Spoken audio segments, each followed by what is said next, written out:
Hey everybody, welcome to the IWCA show. I'm your host, Gabe Gutierrez. We are so happy to have Kevin and Taylor Hargis here with us. How you guys doing? Good. Excellent. Well, we wanted to have you guys on because, as we are gearing up for the IWCA convention, we really want to help people to understand what it's about, what are just different things that they'll be able to experience and benefit from. And you guys both were very active in the convention the last year, and we just wanted to touch bases with you guys and see what we have to look forward to for the coming year, and just see what you guys can share with us. So Kevin, now I understand you're going to be teaching a class this year, right? Yep. I'm doing a class on how to be profitable as an owner operator, small business. There's always a lot of great information in all the classes, but sometimes there's a little bit of a disconnect with someone who's a smaller company. Sure. And where you're going to go and how you're going to be profitable, whether you're going to stay in that position or you're going to grow.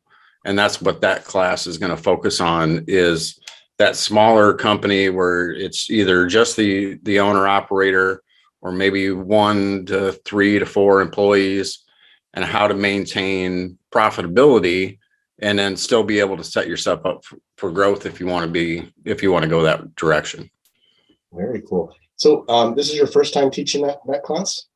At the IWCA convention, it is. Okay.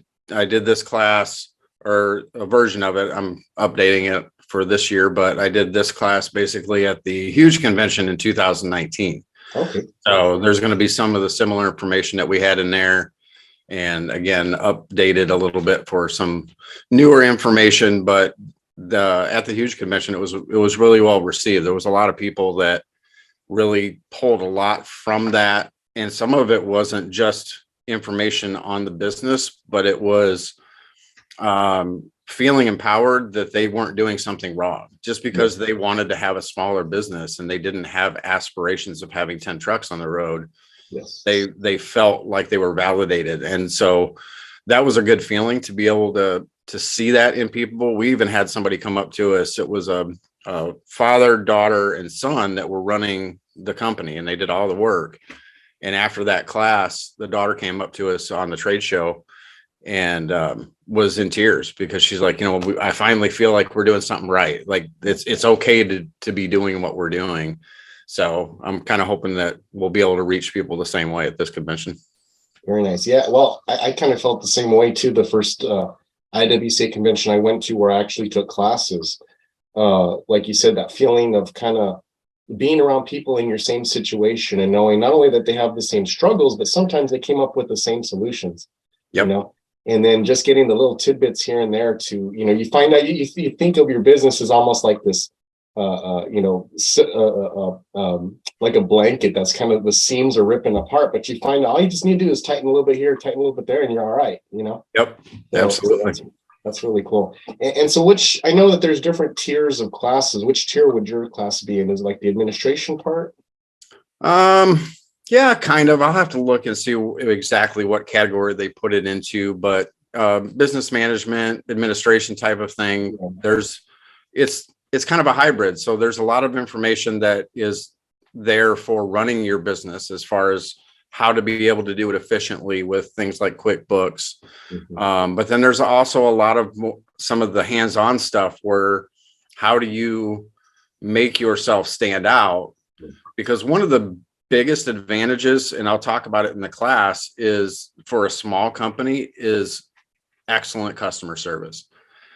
When you get into larger businesses, a lot of times that can fall off unless they have a really good focus on it. Mm-hmm. So you really can make a huge impact just with your customer service and then having adequate services that you provide. So there's some information in there on how to be able to do that.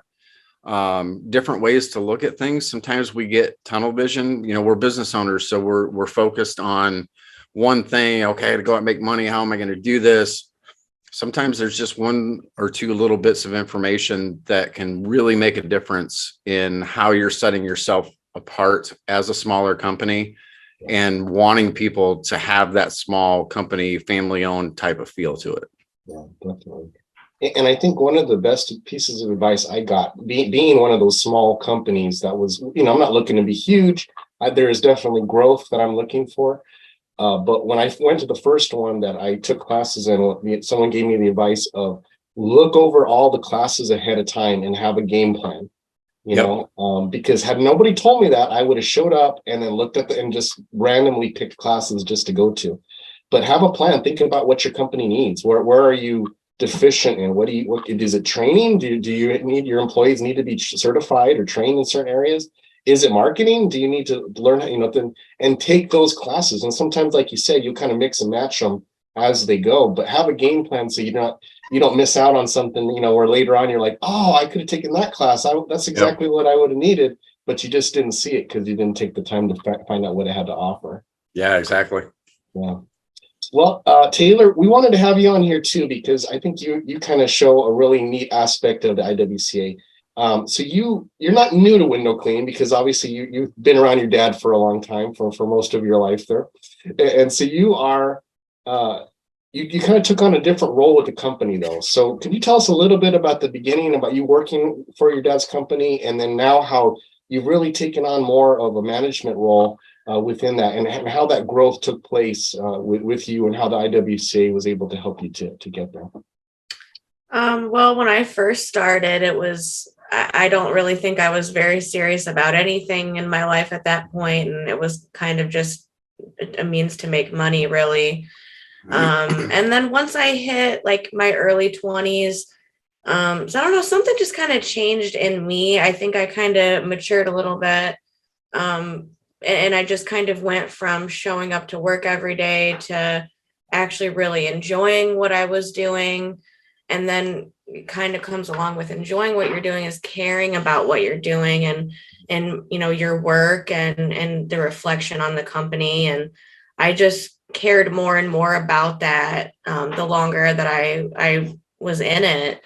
And now I feel like I do have more of a voice, because I am more mature. My ideas are more thought out, and they're more well communicated now.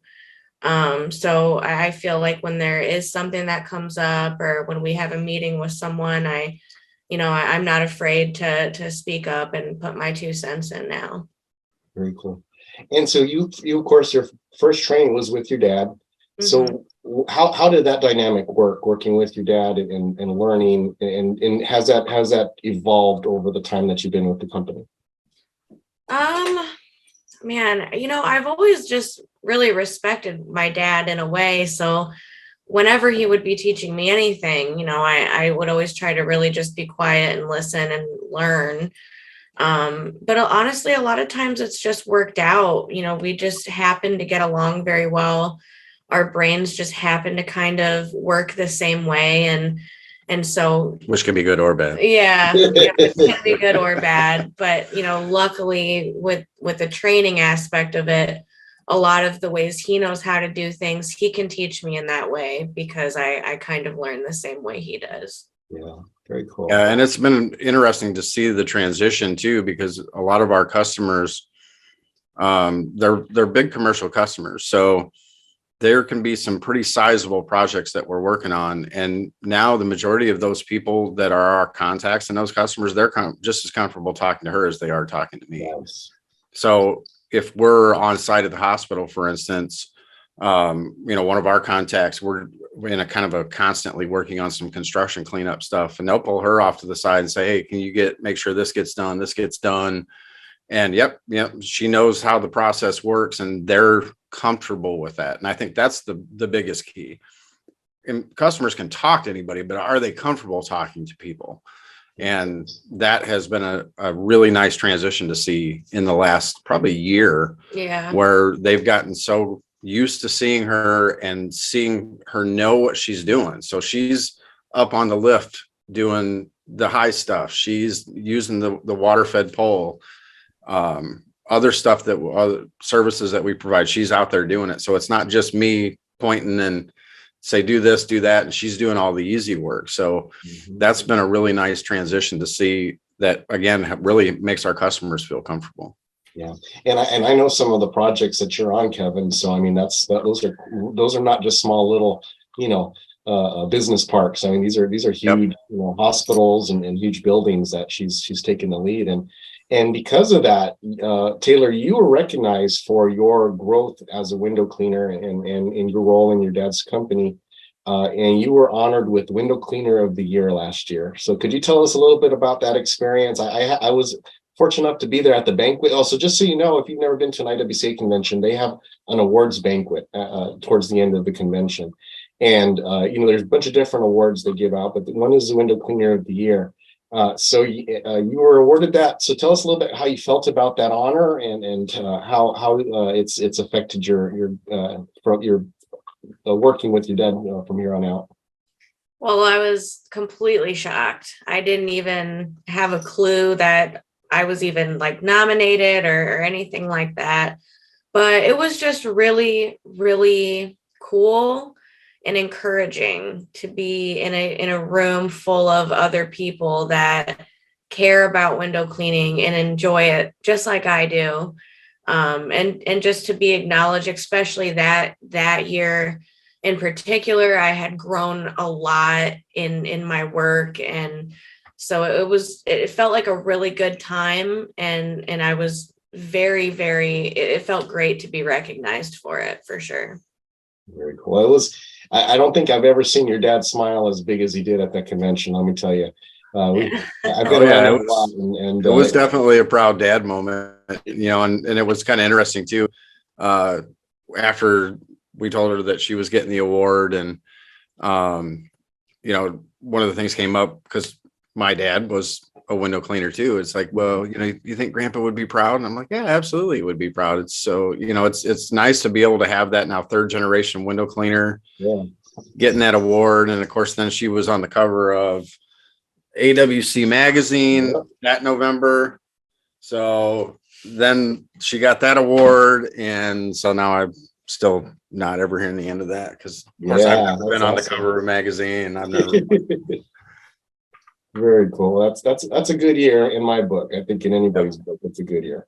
Yeah, for sure. Yep. And then she's coming back this year because one of the things that is new for this convention, they're going to have the previous window cleaner of the year give the award to the new recipient. So it's kind of like a passing of the torch type of thing. So she's going to be able to be there and be able to give that award out.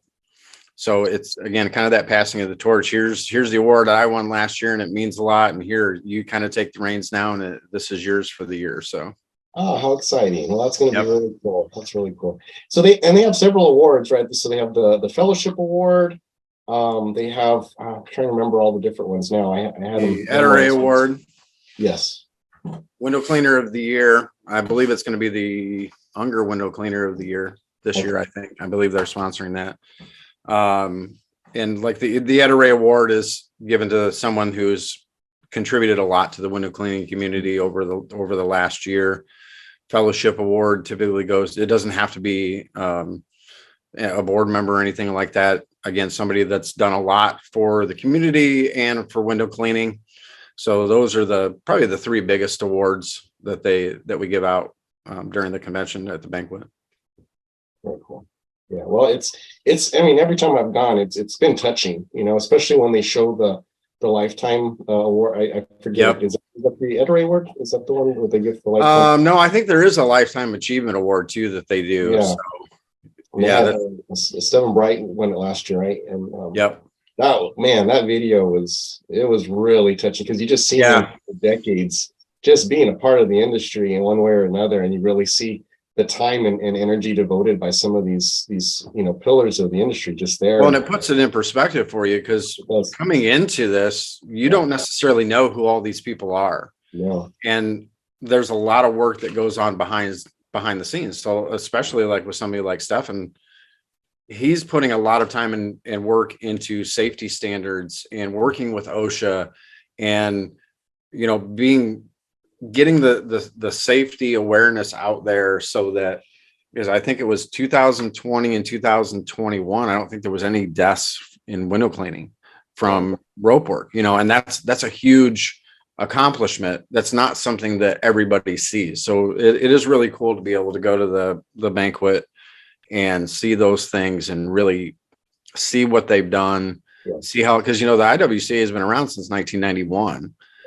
And to see some of those guys that were back there when it started, I knew some of them way back when. It's pretty neat, and kind of like what Taylor's saying, this community that you have of window cleaners that you don't really know is out there. Sometimes you just feel like you're just the lone person out here cleaning windows, but you have this huge community behind you. It's pretty cool. Yeah, just to see the impact that's had on the safety record in our industry is pretty amazing. Yep. Yeah. Well, very good. Well, thank you guys so much for joining us, man. I appreciate it. We're looking forward to the upcoming convention, and I look forward to seeing you both there. Anything you want to leave before we close out this show? We're gonna have a few more episodes on the convention, so don't feel like we have to cover everything here. But anything else you wanted to share that you're excited about? Definitely reach out if you've got questions. It's in Las Vegas, so there's a lot of things to do in Vegas, obviously. Mm-hmm. So, but it's going to be really neat to be able to. It's downtown. So it's going to be a really good convention. There's a lot of changes that we've done over the last couple of years. There's going to be some staff there this year. We're really working on trying to get things as organized as possible. A lot of good classes. And then new for this year, there's going to be a class on solar panel cleaning. So we're partnering with some people in the solar industry who do safety training, as well as just general training for that. And there's going to be a couple classes on solar. So anybody that's big into that, it'll be a really good convention to come to. Excellent. Well, I'm looking forward to it. Thank you guys both, Kevin, Taylor. We appreciate your time. You guys have a great day. And everyone who's listening, please, if you have not attended a convention, make it. There's specials going on right now to include membership and the convention. It's like the best price you're ever going to see for going to a convention. So just, if you're on Facebook, you go to IWCA, you'll see the ads for it. Take advantage of it. It's a really wonderful opportunity, and it's an investment in your business for sure. So, all right, you guys take care. And until next time, we'll catch you later. Bye. See ya.